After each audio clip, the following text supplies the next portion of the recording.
Saudara, Anda menyaksikan Breaking News Kompas TV terkait dengan penangkapan pimpinan Khilafatul Muslimin di Bandar Lampung. Sebelumnya, pemimpin sekaligus pendiri Khilafatul Muslimin Abdul Qodir Hasan Baraja ini sudah dibawa menuju ke Jakarta dari Polresta Bandar Lampung. Informasi lebih lengkap kita bergabung dengan jurnalis Kompas TV Rian Winata di Polresta Bandar Lampung. Selamat pagi, Rian. Tadi kami juga menyaksikan bagaimana pimpinan Khilafatul Muslimin ini telah dibawa menggunakan mobil. Apa informasi terkini dari sana? Ya, benar Glenis dan saudara, sekitar pukul 8 pagi tadi, pimpinan atau Khalifah Khilafatul Muslimin Abdul Qodir Hasan Baraja seperti itu telah dibawa oleh satuan polisi ke Polres Polda Metro Jaya, maksud saya di Jakarta seperti itu. Sementara setelah dibawanya Abdul Qodir Hasan Baraja langsung dari Dirkrimum yang dipimpin langsung oleh Kombes Hengki Haryadi melakukan rilis di mana Kombes Hengki Haryadi menyampaikan meski Khilafatul Muslimin mengaku atau menegaskan dan menyatakan bahwa Khilafatul Muslimin tidak bertentangan dengan NKRI ataupun Pancasila seperti itu, namun dari hasil penyelidikan tim kepolisian bahwa Khilafatul Muslimin kegiatan-kegiatannya diindikasi melakukan bertentangan dengan NKRI, baik itu yang dilakukan dengan syiar keagamaan yang melalui selembaran-selembaran yang telah dibagikan ke warga yang berisikan tentang pemahaman ideologi yang bertentangan dengan Pancasila dan juga NKRI seperti itu, Glenis. Hari ini juga setelah dilakukan penangkapan terhadap pimpinan atau Khalifah Abdul Qodir Hasan Baraja pagi tadi sekitar pukul 5.30 pagi tadi, dan saat ini juga masih dilakukan penggeledahan di kantor Khilafatul Muslimin yang berada di Jalan W.R. Supratman, Bumi Waras, Teluk Betung, Bandar Lampung seperti itu. Dari pantauan tim kami yang berada di lokasi penggeledahan ataupun pemeriksaan di kantor tersebut, sudah ada beberapa barang bukti yang diamankan dari pantauan tim kami di lokasi, diantaranya yaitu perangkat komputer seperti itu dan juga pakaian-pakaian yang masih terbungkus dalam plastik, yaitu pakaian-pakaian yang merupakan seragam dari anggota Khilafatul Muslimin, serta beberapa buku-buku ataupun buku-buku bacaan yang turut diamankan oleh tim kepolisian, Glenis. Jadi memang sudah dikonfirmasi bahwa akan menuju ke Jakarta. Ada indikasi kegiatan-kegiatan Khilafatul Muslimin ini bertentangan dengan Pancasila. Lantas apa agenda selanjutnya di sana? Apakah juga akan ada pendalaman-pendalaman atau pemeriksaan sejumlah anggota di sana? Ya, memang Denny, sejauh ini masih dalam proses penggeledahan yang dilakukan di kantor Khilafatul Muslimin yang berada di Jalan W.R. Supratman, Bumi Waras, Teluk Betung, Bandar Lampung. Penggeledahan masih terus dilakukan untuk mengumpulkan sejumlah barang bukti dari dalam kantor Khilafatul Muslimin seperti itu. Sementara untuk pimpinan ataupun khalifah dari Abdul Qodir Hasan Baraja telah dibawa oleh satuan Polda Metro Jaya ke Jakarta seperti itu melalui jalur darat pagi tadi. Yang rencananya nanti hari ini juga akan tetap dilakukan penggeledahan hingga barang bukti terkumpulkan sesuai dengan yang dicari atau yang dicari oleh pihak kepolisian. Selain itu, tadi juga Dirkrimum Polda Metro Jaya, Kombes Hengki Haryadi menyampaikan bahwa penahanan atau penangkapan dari Abdul Qodir Hasan Baraja yang merupakan pimpinan dari Khilafatul Muslimin ini merupakan entry point atau salah satu langkah yang nantinya masih akan terus dilakukan penyelidikan dan juga pengembangan untuk dilakukannya. Mungkin ada indikasi-indikasi lain anggota-anggota ataupun pimpinan dari Khilafatul Muslimin yang turut diamankan serta mengumpulkan dari mana sumber dana untuk operasional dari organisasi ataupun kelompok Khilafatul Muslimin ini.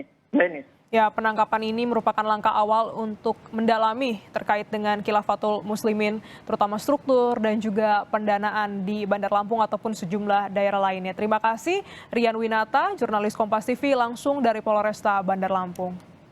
Dan saudara, kita bergabung bersama dengan pengamat terorisme Stanislaus Rianta melalui sambungan Zoom pagi hari ini. Selamat pagi, Pak Stanis. Selamat pagi, Mbak. Ya, pagi hari ini pihak kepolisian dari Polda Metro Jaya menangkap pimpinan Khilafatul Muslimin di Bandar Lampung. Bagaimana tanggapan Anda? Kenapa Lampung ini menjadi kantor pusat dari Khilafatul Muslimin? Ya, memang penangkapan ini perlu dilakukan karena yang ditangkap ini pelaku ini kan menggalang massa, menyebarkan propaganda supaya mereka mengikuti kelompok ini. Kelompok ini kan sebenarnya berubah haluan kelompok radikal, kelompok teroris ini dalam beberapa tahun terakhir ini mengubah gayanya dari menggunakan cara-cara kekerasan menjadi cara-cara non kekerasan. Ini yang sangat berbahaya. Karena ketika nanti banyak massa yang sudah bergabung secara terbuka, lalu mereka akan meraih tujuannya, yaitu mendirikan negara yang bertentangan dengan Pancasila. Jadi sebenarnya ini memang sangat perlu dilakukan, itu menangkap pimpinannya. Nah, masyarakat yang mengikuti, yang kemarin konvoy, yang kemarin menyebarkan propaganda di jalan, itu sebenarnya menurut saya itu adalah korban propaganda dari pemimpin yang ditangkap ini. Nah, memang strategi kelompok radikal ini berubah pasca pimpinan CIDU ditangkap, Abu Bakar Basir ditangkap. Ini mereka mengubah cara-cara yang kekerasan menjadi kekerasan. Cara-cara kekerasan ini merugikan mereka. Mereka akan banyak ditangkapin oleh aparat, kemudian organisasinya kocar-kacir, sehingga sekarang mereka konsolidasi dan mengubah strategi supaya bisa menggalang massa. Bagi orang awam tidak kelihatan ketika mereka mungkin mengadakan acara-acara yang dibungkus dengan acara agama, mereka pawai, itu nggak kelihatan bahwa ini adalah kelompok yang akan mempunyai tujuan-tujuan yang menggulingkan negara misalnya, nggak kelihatan itu loh. Nah, masyarakat mengikuti biasanya. Ini yang berbahaya. Makanya tindakan tegas dengan menangkap pemimpinnya ini patut diapresiasi, ini sudah sangat tepat. Oke, yang ditangkap, yang diamankan adalah pimpinannya. Ini diharapkan juga bisa ada tindak lanjut. Lantas terkait dengan Khilafatul Muslimin ini sebenarnya paham apa yang mereka ajarkan? Apa ideologi mereka? Ya ini kan sudah lama, sudah sejak tahun 60-an sudah ada, dan ini kan pimpinannya sudah terbukti ada sekitar 2 kali terlibat di dalam kasus terorisme. Kelompok-kelompok seperti ini yang ingin mendirikan negara berdasarkan ideologi mereka, ini ketika mereka kecil, eksistensi mereka dengan melakukan seperti kekerasan seperti itu. Nah, ketika mereka terganggu karena ada penangkapan, mereka mengubah caranya, menyebarkan pahamnya dibungkus dengan agama. Jadi mereka memang tujuan utamanya adalah mendirikan agama dengan paham yang mereka anut. Nah, teror itu bukan tujuan, teror itu cara meraih tujuan dengan cara cepat. Nah, ketika cara itu sudah mereka anggap tidak efektif, mereka menggunakan cara lain, cara yang lebih soft. Nah, ini yang tidak disadari oleh masyarakat. Ini yang dijelaskan itu loh. Nah, untuk mencegah ini supaya masyarakat tidak terkena propaganda seperti ini, pemuka-pemuka agama perlu bersatu supaya menjelaskan kepada masyarakat bahwa ini tidak benar itu loh.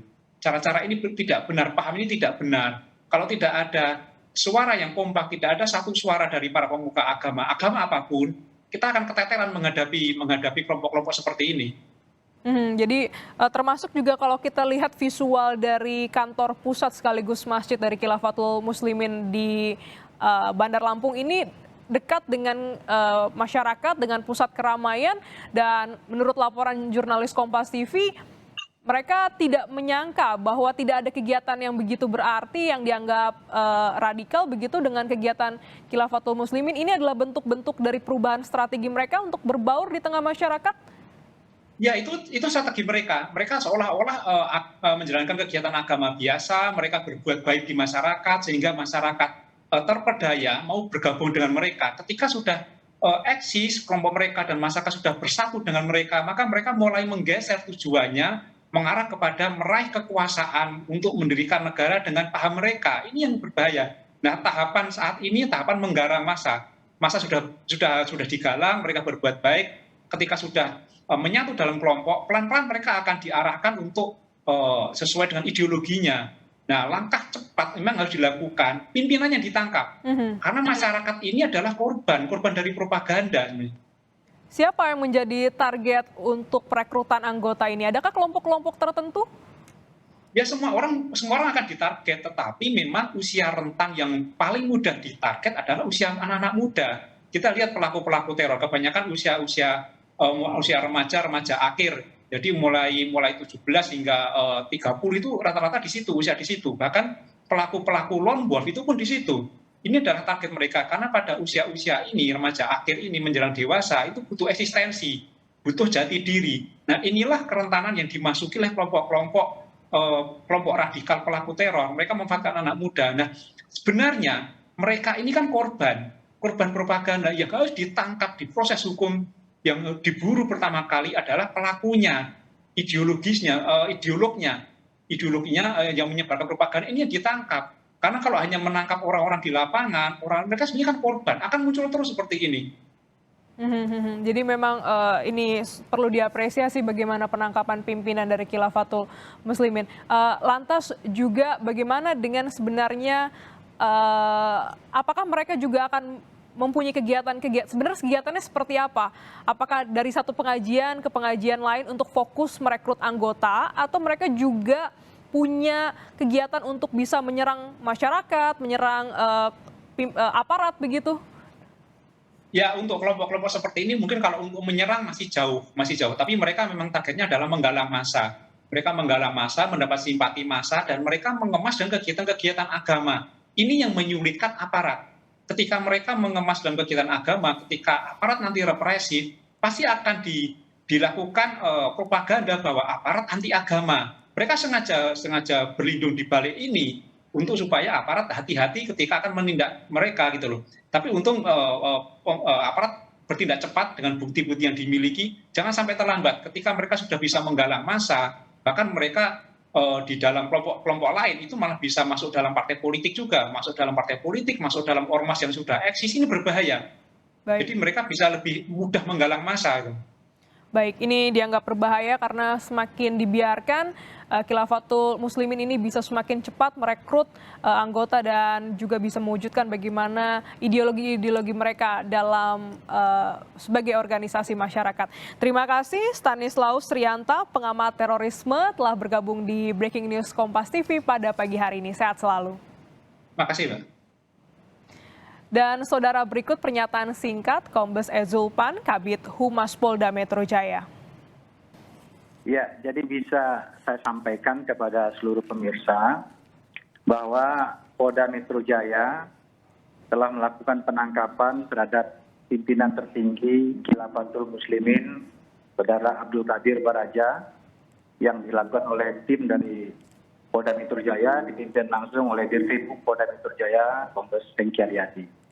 Saat ini yang bersangkutan, ya, Saudara Abdul Qadir Baraja, sedang kita bawa ke Jakarta untuk diperiksa di Polda Metro. Nanti terkait dengan hal itu, kita akan sampaikan lebih lanjut ya.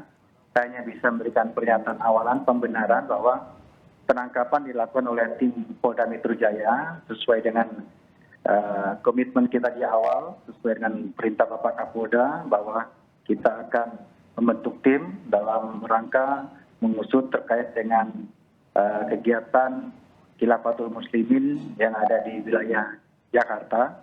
Kemudian hari ini kita melakukan penangkapan terhadap pimpinan tertingginya.